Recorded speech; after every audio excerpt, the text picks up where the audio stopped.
and the search continues. Firearm and gunman involved in the killing of a 7-year-old girl.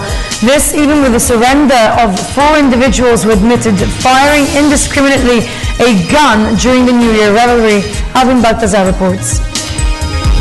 The PNP Crime Lab presumed that gunman Stephanie Nicole Elia was very near when the indiscriminate firing was committed.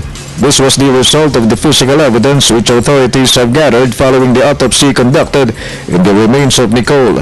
PNP Medical Legal Division Chief, Police Chief Inspector Joseph Palmero said that based on their findings, the trajectory of the bullet was about 90 degrees which entered the left side of Elia's brain and lodged on the left side of her face beside her nose.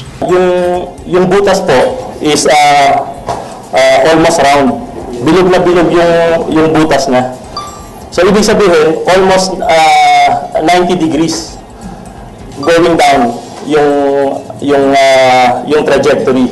So meaning we can presume that based on the physical evidence that we gathered during autopsy, malapit lang po yung nagpapatay.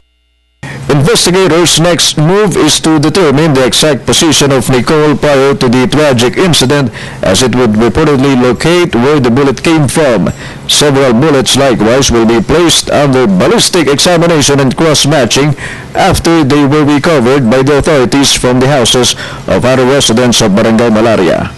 We have to coordinate with the investigators so that malalaman po natin kung specifically kung saan po siya natumbak, kung saan siya yung last scene na naglalaro, saan siya nakaharap, para malalaman po natin kung saan banda, kung northwest, south ang yung area kung saan nanggaling.